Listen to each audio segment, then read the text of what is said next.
Hello, John Bloodworth Gentleman Crafter here with part 13 of my Fun with Foundation paper piecing series. This time around we're going to be doing the Snowdrop.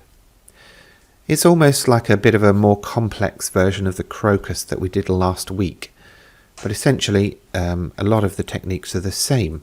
So you've got the numbered pattern and the cutting guide, which can be downloaded from my blog. I've printed the pattern onto foundation paper. It's nice and see-through and will stitch well. And then I've already cut out all of the pieces and organised them into numerical order. I find this helps. You can do it, you don't have to do it. So I'm starting by working on the back of the pattern and positioning part 1 right side facing up within the dotted square. Part 2 is going to go on top. Now because part 2 is so small, you may not even see it within the pattern, so just double check where you're positioning. And because I'm working with such small pieces, I'm pinning parallel to the stitching line this time as opposed to across it. Now just stitching along that very short length between parts 1 and 2.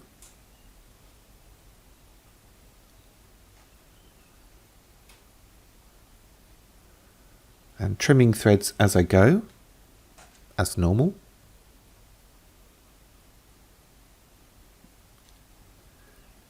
And then I'm going to take out the pin and fold back part 2. It might seem like a very large piece of fabric to actually cover part 2, but once you've done all the stitching and see the rest of this video, you will understand why. Okay, so part 3 is that weird triangle right in the middle there. So we're going to take the rectangular piece we've cut for that and position it with the corner lined up with part 1, as you can see here. It will extend out past part 2, that's fine. And we're just making sure it's lined up with the raw edge of the fabric from the last 2 pieces. Pinning it in place and then stitching along the line that separates part 3 from parts 1 and 2. Make sure to stitch on the dashed line, not either side of it, as this does make a big difference when you're working at such small scales. And of course we're using a short stitch length. On my machine it's set to 1.6.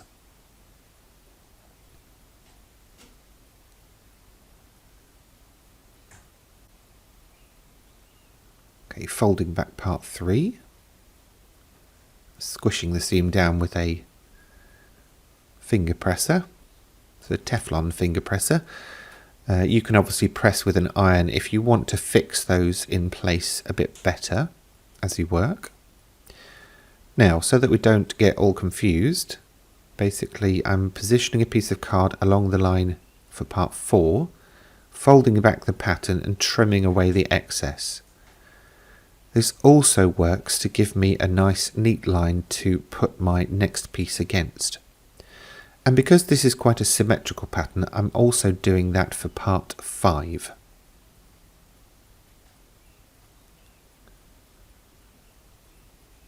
So part 4 in next, and that piece should extend along the entire line that you've just cut, or entire edge that you've just cut.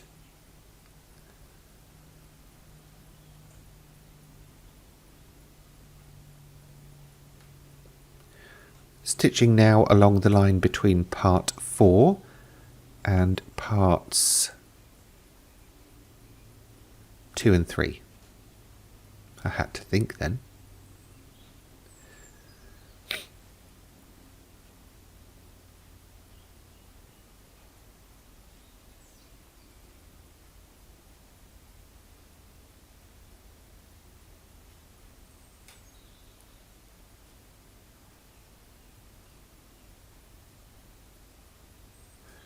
Okay, taking the pins out and folding back, and that should nicely cover part 4. And you can already see those little peaks of the snowdrop forming. Next up, part 5 will go along the other side.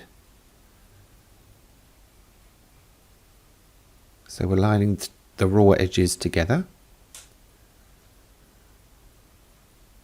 and pinning in place.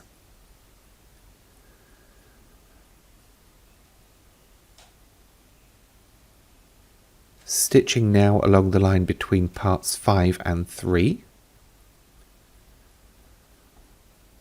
And while I do that, just a reminder, I've got a Facebook group where people are sharing their makes with what they're creating using these patterns.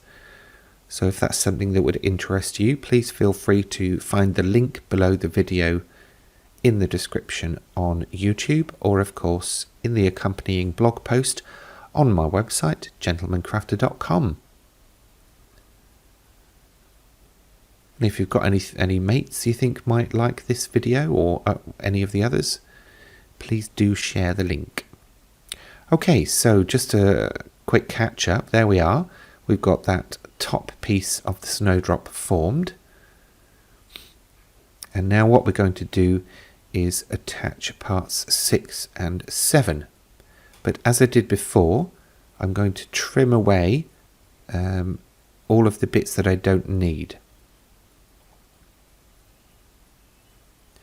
So just make sure you get the card on the right line here, and it's the line that separates part 6 from everything else that's already been stitched.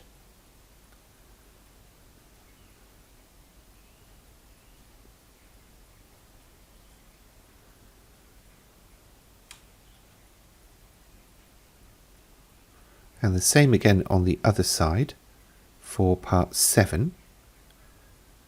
So that would be the line between parts 7 and 5. It might seem a little complicated, but if you're careful and you take your time and just double check, should all work out okay. So part 6 is hardly visible there on the reverse of the pattern because we've obviously sewn a lot of stuff, but you should be able to see where you're positioning the fabric. And you'll want it so that there is a 1/4 inch allowance either side. So it's not extending all the way out beyond the previous layer. Pin in place and then stitch along the line that we folded back on. So that's separating part 6 from everything else that's already been sewn.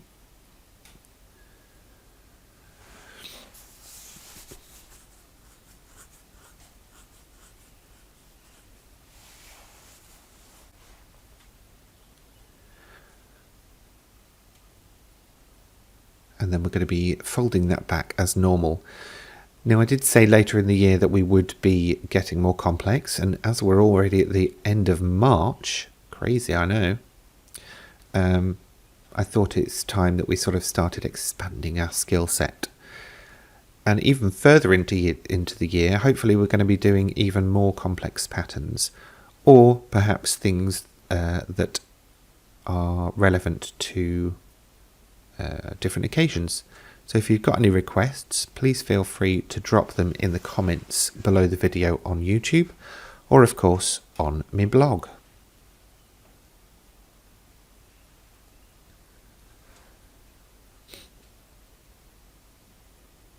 Okay, pinning part 7 in place and then stitching along the line between part 7 and everything else that's been sewn already. If you keep that in mind, that you're generally sewing over what's been sewn already, then hopefully you shouldn't end up going astray when stitching.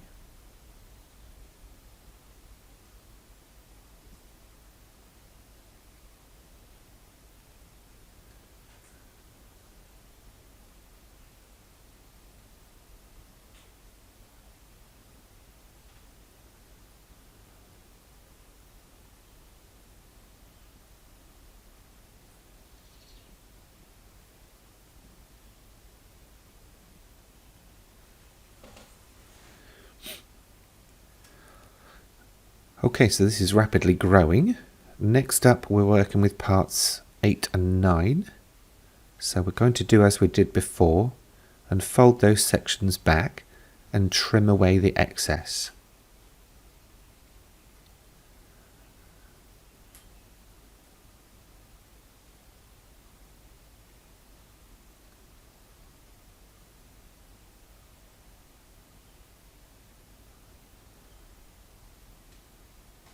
Almost looks like a tuxedo.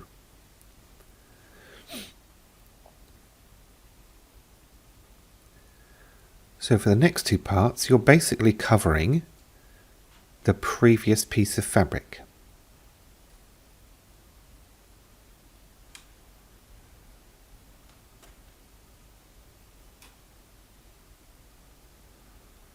And again, stitching along the line that separates the next part, which is part 8, from everything else.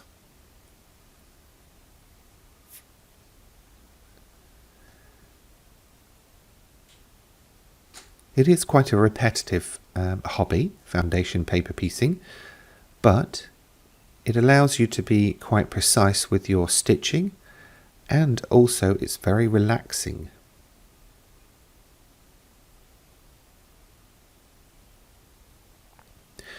You could throw some Judge Judy on the television, or your favourite soap, or a movie, and just have a lovely afternoon stitching.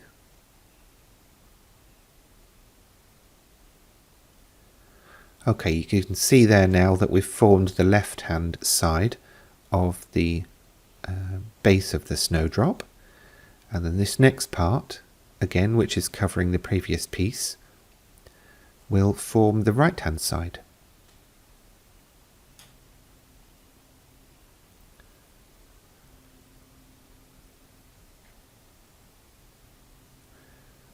Stitching down the line that separates 7 from 9.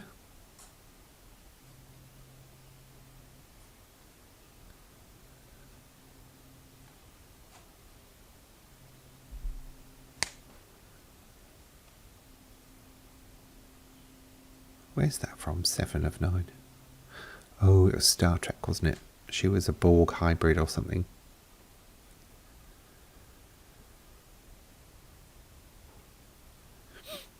Okay, and there's our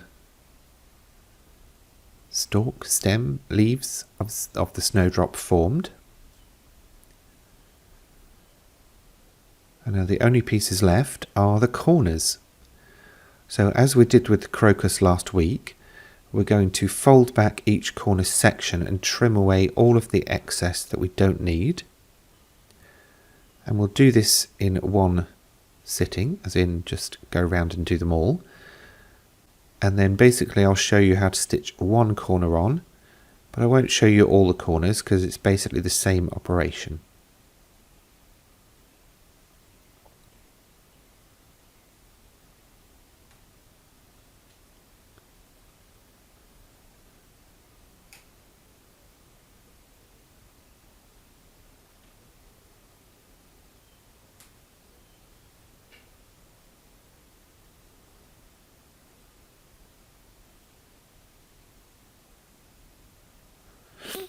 If you're ever worried about trimming away the pattern, just think of it this way. The only time you're actually trimming away any of the paper is when you've completely finished the block and you're trimming up to the solid edge. If there's any other time you think you're going to end up trimming the pattern itself, stop. Don't do it. Okay, so there's my first corner piece on. And I'm now going to stitch on the line that separates it from the main design.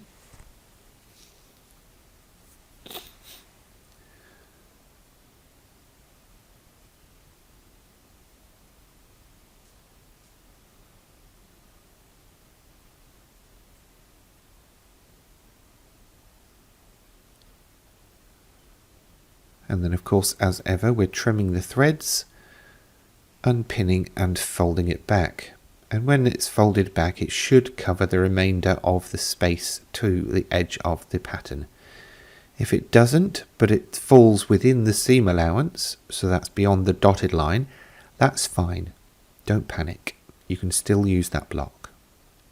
Now as I said, the other 3 corners are exactly the same, and then what you would do is trim up to the solid edge, including the pattern paper. Sorry if my camera goes blurry every now and again. It really doesn't like reflected light.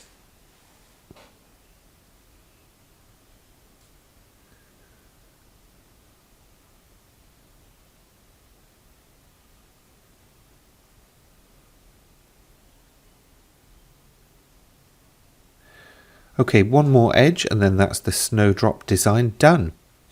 I hope you'll give this a go and come share your creations in the Facebook group. In the meantime, thanks for watching and please remember to give the video a thumbs up. Bye for now.